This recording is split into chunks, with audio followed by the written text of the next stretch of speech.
E aí, cara, tudo bem? Vamos dar continuidade às nossas aulas de bioquímica celular, hoje com o tema carboidratos, uma aula breve, fácil, mas que vai servir de base para as futuras aulas de biologia. Fique ligado! 1. Introdução. Os carboidratos são a principal fonte de energia para os seres vivos. Alguns carboidratos têm função plástica, ou seja, pertencem à estrutura do corpo do animal, mas a maioria tem função energética mesmo. São produzidos pela fotossíntese, não cabe a essa aula detalhar a fotossíntese, tá? Exceto a galactose, um carboidrato encontrado no leite. Esse carboidrato aqui ele é produzido pelas glândulas mamárias dos mamíferos. São constituídos principalmente pelos elementos carbono, hidrogênio e oxigênio. Funções energética, a maioria, e alguns apresentam função plástica ou estrutural, que veremos em slides subsequentes. Os carboidratos são encontrados, por exemplo, no macarrão, na batata, tá? Batata doce, encontrado aí nos pães, na beterraba, entre outros alimentos. 2. Outros nomes, ou seja, sinônimos para carboidratos: hidratos de carbono, glicídios, sacarídeos, osídeos, glúcidas ou ainda açúcares. Mas fique ligado, açúcares é quando a substância apresenta sabor doce. Nem todo carboidrato tem sabor doce. Um exemplo é a celulose, encontrado na parede celular de células vegetais.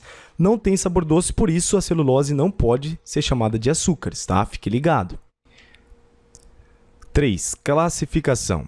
Classificação dos carboidratos se dá de acordo com o tamanho e a organização da molécula. Então, temos aí a classe dos monossacarídeos, que são moléculas de 3 a 7 átomos de carbono. Oligosacarídeos, oligo significa pouco, poucos sacarídeos, mais de um monossacarídeo. E polissacarídeos, que são centenas ou milhares de monossacarídeos. Então, alguns alimentos que contêm esses carboidratos. A beterraba, por exemplo, contém o monossacarídeo frutose. O leite contém o oligosacarídeo lactose. E o arroz, que contém o amido, que é um polissacarídeo. Vamos ver algumas dessas moléculas agora. 4. Monossacarídeos. Começaremos então a falar dos monossacarídeos, moléculas de 3 a 7 átomos de carbono.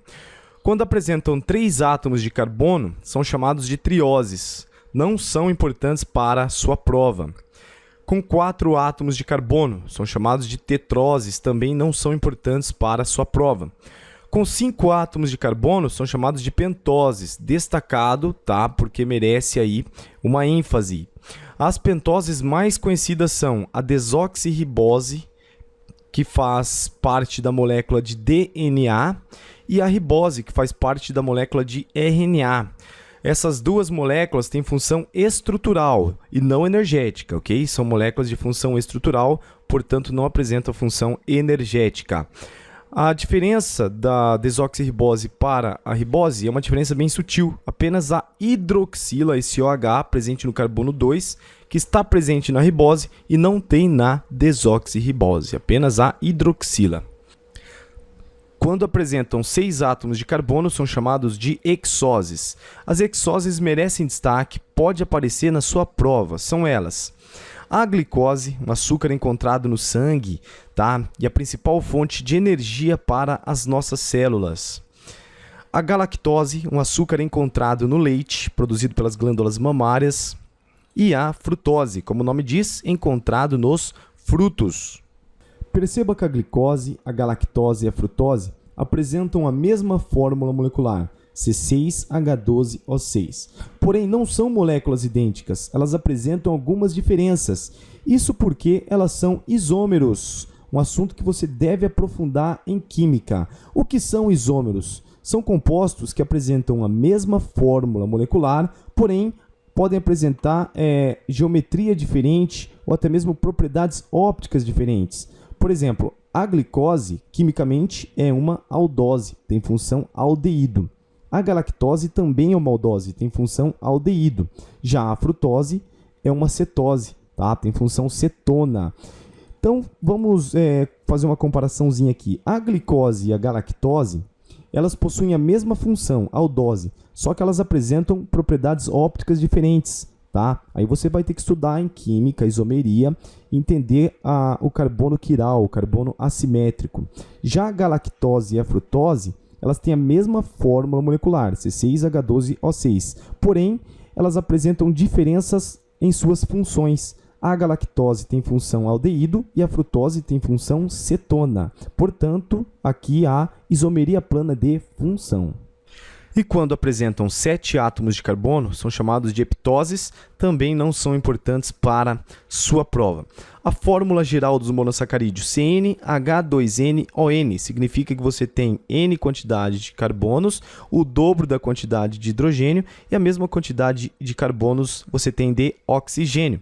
Por exemplo, 3 átomos de carbono, você tem o dobro de hidrogênio, 6, e a mesma quantidade de oxigênio, 3. Hexoses aqui. 6 carbonos, você tem o dobro da quantidade de hidrogênio, 12, e a mesma quantidade de oxigênio, 6. Muito tranquilo aplicar a fórmula geral dos monossacarídeos. 5. Disacarídeos. Os disacarídeos são os mais importantes dos oligosacarídeos. É a união de 2 monossacarídeos. Vamos aos exemplos. O monossacarídeo glicose mais o monossacarídeo glicose dá origem a um disacarídeo chamado maltose. O que você lembra dessa palavra maltose? A malta, não é? Encontrada nos cereais. Lembra da cevada germinada? Temos a produção de cerveja. Temos até uma cerveja aqui com o nome de malta. Olha eu fazendo propaganda da malta. O monossacarídeo galactose mais a glicose, tá? A glucose é a glicose. Temos o disacarídeo lactose. Lactose, o que você lembra de lacta? Lacta encontrada no leite, né? Temos até o chocolate lacta ao leite. Eu fazendo propaganda da lacta. E, por fim, a glicose mais frutose dá origem à sacarose, o disacarídeo sacarose. Sacarose encontrado na cana-de-açúcar. O que você lembra de cana-de-açúcar? Cachaça, não é? Mas eu vou dar como exemplo aqui o açúcar, tá, gente? Por fim, os polissacarídeos. Poli, lembra o que? Muitos, centenas ou milhares de monossacarídeos. Presta atenção, estes não têm sabor adocicado, não são considerados açúcares. O mais famoso polissacarídeo é a celulose, né, que faz parte da constituição da parede celular de células vegetais. Seres humanos não têm enzimas para digerir a celulose. Tá? Muitos animais, como o gado, digerem a celulose. Por quê? Porque existem bactérias na sua flora que digerem a celulose. O cupim digere a celulose? Sim, mas porque ele tem um protozoário que digere a celulose para ele. Contém enzimas para digerir a celulose. Nós, seres humanos, não temos essa enzima, tá? Professor, mas eu como milho, eu como alface, como que faz? Eu não estou digerindo a celulose? Não, meu amigo, você está digerindo muitos nutrientes, tá? Presente no milho, presente no alface, presente nos vegetais, mas a celulose não. Dá uma observada nas suas fezes e procura lá uns pedacinhos de milho, uns pedacinhos de alface, não é? É mais ou menos assim. Os polissacarídeos vão ser classificados em homopolissacarídeos e heteropolissacarídeos. Os homopolissacarídeos são os mais importantes para a sua prova. Alguns possuem reserva energética, outros possuem função estrutural. Vamos aos exemplos. Vamos falar primeiramente dos vegetais e algas. Qual que é a reserva vegetal dos animais e algas? É o amido, oriundo da fotossíntese. Então, amido é a reserva energética dos vegetais. Onde você encontra o amido? Na batata, no arroz, no feijão, tá? Função estrutural dos vegetais é a celulose. A celulose que é o constituinte da parede celular dos vegetais, da célula vegetal. Qual que é a reserva energética dos animais e dos fungos? É o glicogênio, pessoal. Sempre após as refeições, o nosso fígado estoca o glicogênio. Também é encontrado nos músculos. Então, fique ligado, o glicogênio é encontrado no músculo e também no fígado.